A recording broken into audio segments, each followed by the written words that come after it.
Chapter 9. Romance with Ezra. Amara's eyes fluttered open, the inky darkness of the royal suite enveloping her like a suffocating shroud. The grandiose opulence of the room, usually so comforting, now seemed to mock her as she lay next to her handsome mate, Ezra.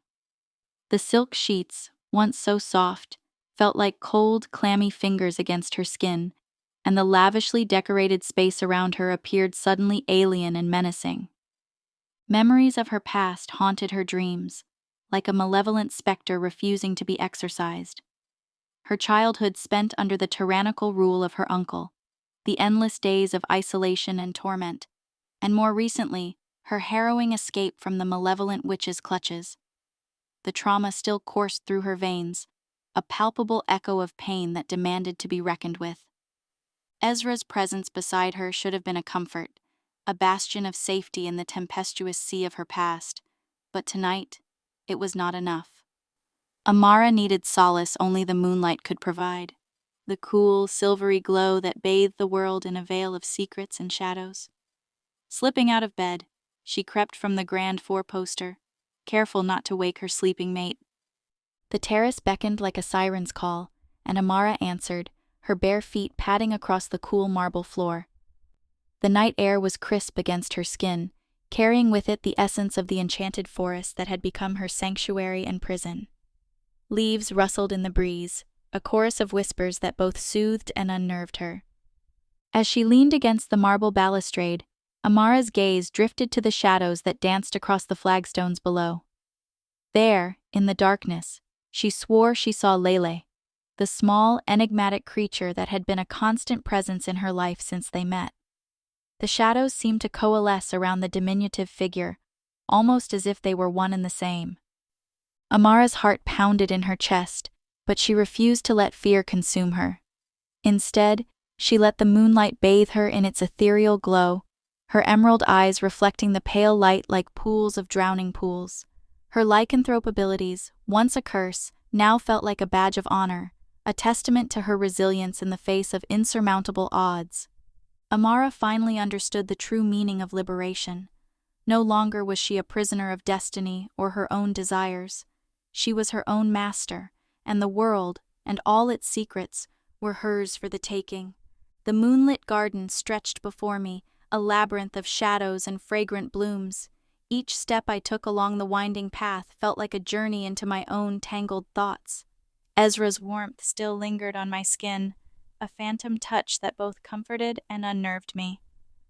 "What am I doing?" I whispered to the night air, my voice barely audible above the rustle of leaves. The bond between us had grown, tender and fragile as a new shoot pushing through soil. I cradled this feeling in my chest, both precious and terrifying. How easily it could be crushed, I thought. How swiftly joy could turn to ashes. A twig snapped behind me. I whirled, heart racing, only to see Ezra's tall form emerge from the shadows. His golden eyes caught the moonlight, gleaming with an otherworldly intensity that made my breath catch. "Amara," he said softly, reaching for my hand. "Why do you wander alone?" I hesitated, torn between the urge to flee and the desire to sink into his embrace. I needed to think," I managed, my voice hoarse. Ezra's fingers intertwined with mine, warm and strong. "About us?" he asked, his tone gentle but probing. A shiver ran through me, not entirely from the night air. "About everything," I admitted. "This bond, it terrifies me as much as it thrills me." His thumb traced soothing circles on my palm. "Fear is natural," he murmured. "But remember, you're no longer facing it alone." I gazed up at him, drinking in the sincerity etched across his features. Could I truly trust this? Trust him?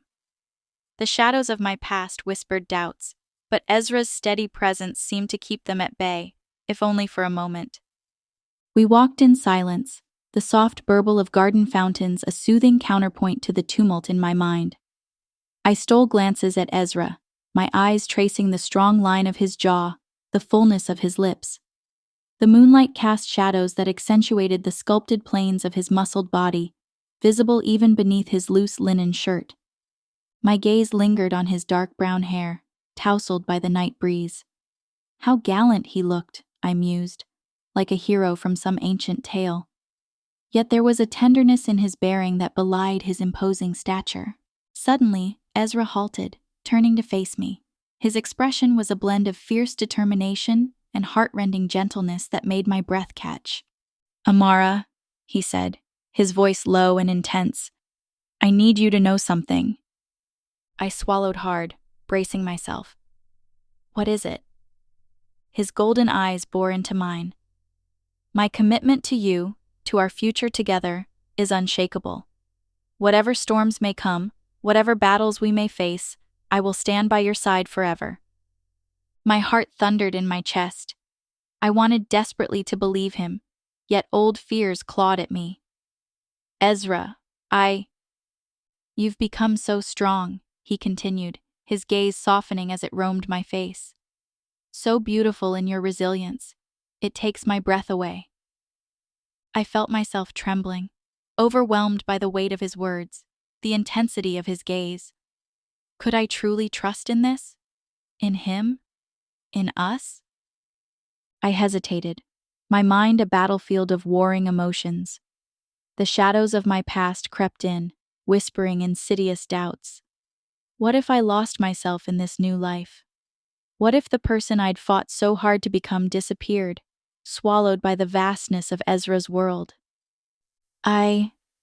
I'm afraid," I admitted, my voice barely above a whisper. The words felt like broken glass in my throat. "What if I'm not strong enough for this?"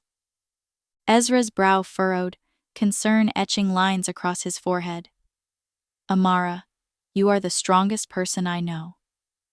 But even as his sincerity washed over me, melting my reservations bit by bit, I couldn't silence the voices of my ghosts.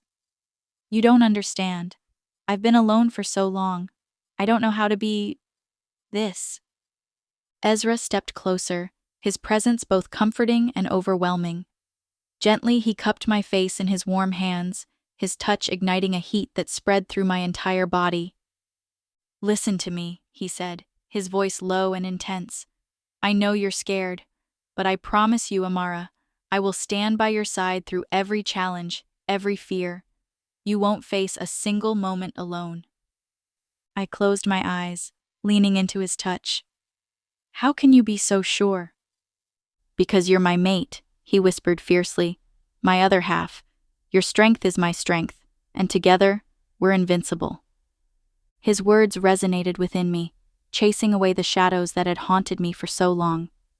I opened my eyes, meeting his golden gaze, and for the first time, I allowed myself to believe in the possibility of a future unburdened by fear. I leaned into Ezra, surrendering to the vulnerability that threatened to consume me. His arms enveloped me, strong and unyielding, as if he could shield me from the very shadows that plagued my mind. The garden around us seemed to still, the night air heavy with unspoken promises. "Ezra," I whispered, my voice barely audible even to my own ears. "I'm terrified." He pulled back slightly, his golden eyes searching mine. "Of what, my love?" "Of this, of us, of feeling everything." The words tumbled out, each one a confession that left me feeling raw and exposed. Ezra's hand traced the curve of my cheek, his touch feather-light. "Fear is natural, Amara, but don't let it rob you of this moment." As if in response to his words, a gentle breeze rustled through the garden, carrying with it the sweet scent of night-blooming jasmine. I closed my eyes, inhaling deeply, allowing the fragrance to ground me in the present. When I opened them again, Ezra's gaze held mine with an intensity that stole my breath. Slowly, achingly slow, he leaned in, his lips brushing against mine in a kiss that was both tender and passionate. The world around us faded away, leaving only the sensation of his mouth on mine, his hands cradling my face as if I were something precious and fragile. I melted into him, my arms winding around his neck as the kiss deepened. For a moment, I forgot about the shadows that lurked in the corners of my mind, about the weight of my past and the uncertainty of our future. There was only Ezra, only this moment, only us. As we parted, a newfound strength coursed through my veins. The ghosts of my past, once so oppressive, seemed to recede into the shadows of the moonlit garden. I gazed up at Ezra, his golden eyes reflecting a mix of desire and devotion that made my heart race. "I've spent so long hiding," I whispered, my voice barely audible above the gentle rustling of leaves. "But with you, I feel anchored." Ezra's lips curved into a soft smile. "You're not hiding or running anymore, Amara. You're flying." His words resonated within me, igniting a spark of realization. The chains of my past no longer bound me. They were but gossamer threads, easily broken by the force of our bond. "Let's go home," I said, surprising myself with the firmness in my voice. Hand in hand, we made our way back to the royal suite. Our footsteps echoed in perfect harmony, a rhythm that seemed to pulse with the very heartbeat of the forest around us. The trees, once looming and ominous, now stood as silent guardians, their branches swaying gently as if in approval. As we approached the grand doors of our sanctuary, I paused, turning to face Ezra.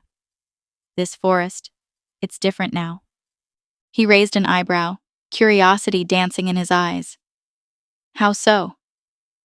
"It used to feel like a prison," I admitted, my gaze sweeping over the lush canopy.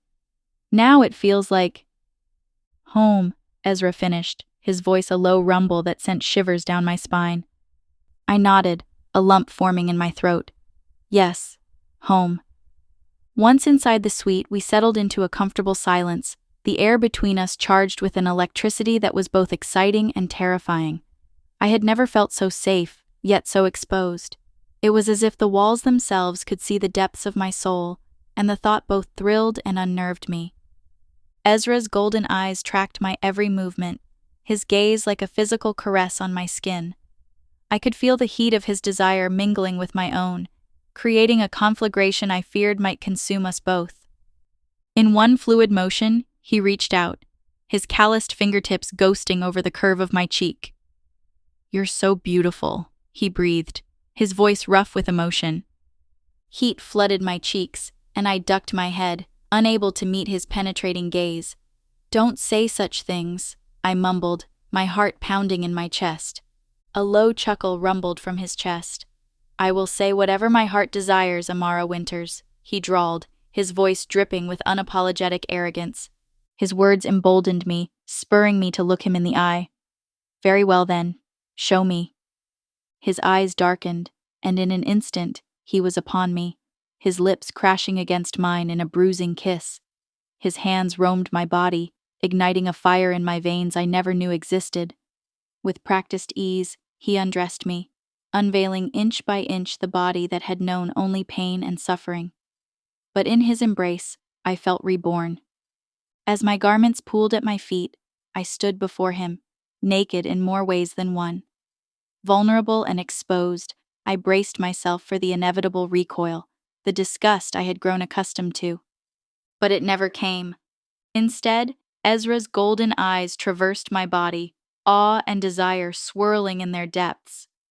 "You're perfect," he breathed, his voice barely a whisper. He lowered me onto the bed, his weight pressing me into the plush mattress. His lips trailed hot, open-mouthed kisses down my jaw, along the column of my neck, and lower still. Heart pounding, I arched my back, craving more of his touch. Ezra wasted no time in fulfilling my silent plea. His tongue flicked out, tracing delicate patterns across my sensitive skin, sending shivers down my spine. He worshipped my body, leaving no inch unexplored, as if he were uncovering a long-buried treasure. I moaned, my fingers entangling in the silken sheets as he lay me down on the four-postered bed, as wave after wave of pleasure crashed over me. This couldn't be real. This must be some twisted illusion, a cruel trick of my starved mind. But as he looked up at me, his eyes alight with a hunger that mirrored my own, I knew this was real. This was real, and it was happening to me.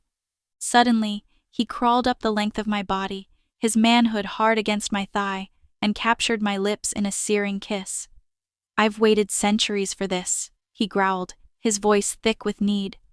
With a firm grip on my hips, Ezra entered me in one smooth, searing, slow thrust. My world exploded into a million brilliant stars, pleasure unlike any I had ever known coursing through my veins. He filled me completely, stretching me in ways I never thought possible. The pain was there, lurking beneath the surface, but it was eclipsed by a pleasure so all-consuming it stole my breath away. I felt my eyelids grow heavy as we settled after our lovemaking. Ezra's warmth enveloped me, his strong arms a protective cocoon against the world outside. As sleep began to claim me, I found myself drifting not into the usual dark corridors of my nightmares, but into sunlit meadows of possibility. "Ezra," I murmured, half-conscious. His response was a gentle rumble against my back. "Thank you for everything." His arms tightened around me, a silent promise. As I slipped deeper into slumber, my mind conjured images of a future I'd never dared to imagine before. Children's laughter echoed through sun-dappled forests. Ezra and I, silver threading our hair, watching over our pack with pride and love. The bitter specters of my past seemed to dissolve, replaced by these gossamer visions of hope. For the first time in years, I slept without fear, without the weight of shadows pressing upon my chest. Instead, I dreamed of golden sunrises and the endless possibilities that lay ahead.